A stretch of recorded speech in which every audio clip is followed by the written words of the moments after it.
Iran போர் மற்றும் Hormuz நீரிணையில் ஏற்பட்ட நெருக்கடியால் இந்திய மாலுமிகள் கடும் பாதிப்புகளை எதிர்கொள்ள நேர்ந்தது. மத்திய கிழக்கு மோதல்களில் குறைந்தது 9 இந்தியர்கள் உயிரிழந்துள்ளனர். இதில் 7 பேர் வணிக கப்பல்களில் பணியாற்றிய இந்திய மாலுமிகள். உலகளவில் வணிக கப்பல்களுக்கு தேவையான மாலுமிகளை அதிக அளவில் வழங்கும் நாடுகளில் இந்தியாவும் ஒன்று. வளைகுடா கடல் பகுதியில் இயங்கும் நூற்றுக்கணக்கான வணிக கப்பல்களில் லட்சக்கணக்கான இந்தியர்கள் பணியாற்றி வருகின்றனர்.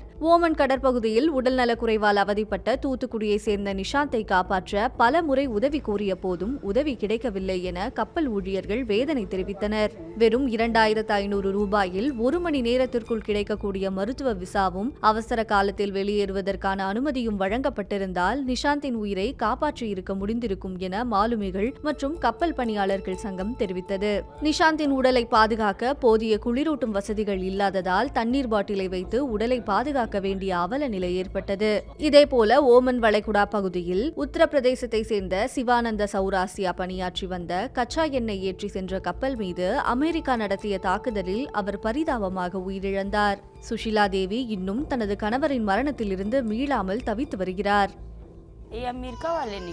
அவர்கள் என் ஒட்டுமொத்த சந்தோஷத்தையும் திருடிவிட்டார்கள். என் கணவரை கொன்றது அமெரிக்கா. அதனால்தான் பிரதமர் நரேந்திர மோடியும் மாநில முதலமைச்சரும் இப்போது மௌனமாக இருக்கிறார்கள். அவர்கள் தங்களது சொந்த நாட்டு மக்களுக்காக எழுந்து நின்று எங்கள் மக்களுக்கு ஏன் இப்படி செய்தீர்கள் என்று அமெரிக்காவிடம் கேட்டிருக்க வேண்டும். விபத்து நடந்து 8 நாட்கள் ஆகிவிட்டன. இதுவரை என் கணவரின் உடலை கூட எங்களிடம் ஒப்படைக்கவில்லை.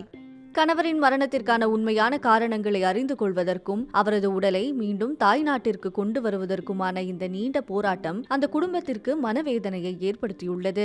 கடல்சார் துறையில் தனது வாழ்க்கையை உருவாக்க வேண்டும் என்ற சிவானந்தின் கனவை நிறைவேற்றுவதற்காக குடும்பத்தினர் தங்களது நிலத்தை விற்றதோடு பெருமளவில் கடன்களையும் வாங்கியிருந்தனர். ஆனால் இன்று குடும்பத்தின் முக்கிய வாழ்வாதாரமாக இருந்த ஒரே நபரையும் அவர்கள் இழந்துவிட்ட நிலையில் அந்த குடும்பத்தின் எதிர்காலமே கேள்விக்குறியாக மாறியுள்ளது. கடந்த மார்ச் 1ஆம் தேதி ஸ்கைலைட் என்ற கச்சா எண்ணெய் கப்பலின் கட்டுப்பாட்டு அறையில் புமேஷ் பணியாற்றிக் கொண்டிருந்த போது அந்த கப்பல் திடீரென தாக்குதலுக்கு உள்ளானது. அவர்கள் தாக்குதல் நடத்திய அந்த நொடியில் எனக்கு உடனடியாக என் பெற்றோரின் நினைவுதான் வந்தது. நான் உயிர் பிழைப்பேனா இல்லையா என்றே எனக்கு தெரியவில்லை. நான் இல்லாமல் அவர்கள் எப்படி இந்த வாழ்க்கையை எதிர்கொள்வார்கள் என்பதை பற்றி மட்டுமே நான் சிந்தித்துக் கொண்டிருந்தேன். அங்கு ஒட்டுமொத்தமாக பதற்றமும் பயமும் சூழ்ந்திருந்த நிலையில் கப்பலின் கட்டுப்பாட்டு அறையில் சிக்கியிருந்தவர்களை மீட்பதற்கான தீவிர முயற்சிகளில் ஈடுபட்டிருந்த பூமேஷும் அந்த தாக்குதலில் படுகாயமடைந்தார். உதவி கேட்டு அவர்கள் எழுப்பிய கூக்குரல்கள் கப்பல் முழுவதும் எதிரொலித்தன. ஆனால் அவர்களுக்கு உடனடியாக உதவி எதுவும் கிடைக்கவில்லை. அடுத்த சில நிமிடங்களிலேயே கப்பலின் கேப்டனும் மற்றொரு இந்திய மாலுமியும் சம்பவ இடத்திலேயே உயிரிழந்தனர். புமேஷ் நூலிழையில் உயிர் தப்பினார். இருப்பினும் அப்போது ஏற்பட்ட பேரதிர்ச்சியும் மரண பயமும் இன்று வரை தன்னை விட்டு நீங்கவில்லை என்று அவர் கூறுகிறார். அந்த தாக்குதலுக்கு பிறகு எனது மனநலம் மிகவும் மோசமடைந்தது.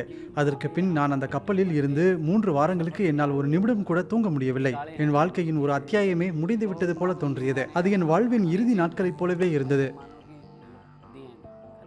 பதற்றமான கடல் பகுதியில் பணியாற்றும் மாலுமிகளின் பாதுகாப்பு குறித்து மாலுமிகள் சங்கம் அடுக்கடுக்கான கேள்விகளை தொடுக்கிறது.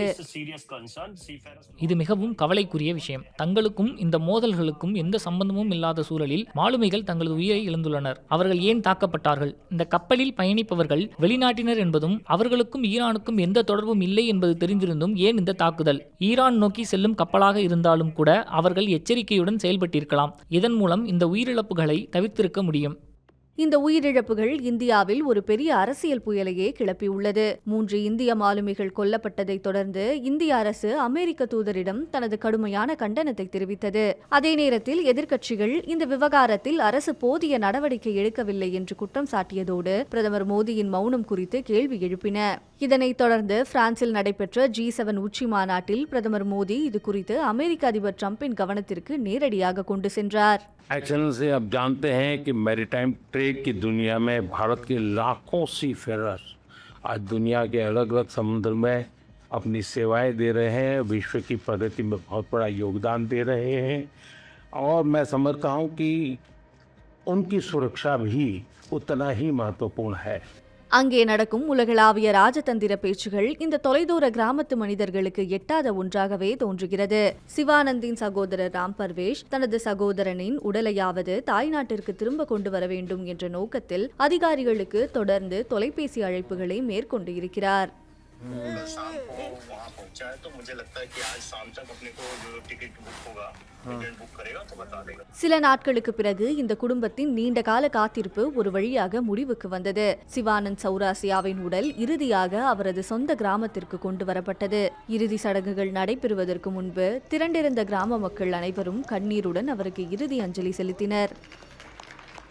அமெரிக்காவிற்கும் ஈரானுக்கும் இடையே ஏற்பட்டுள்ள அமைதி ஒப்பந்தம் இப்பகுதியில் நிலவி வரும் பதற்றத்தை ஓரளவு தணிக்கக்கூடும் என்ற நம்பிக்கையை அளிக்கலாம். ஆனால் சுஷீலா போன்றவர்களுக்கு தங்களின் அன்பிற்குரியவர்கள் ஒருபோதும் திரும்பி வரப்போவதில்லை.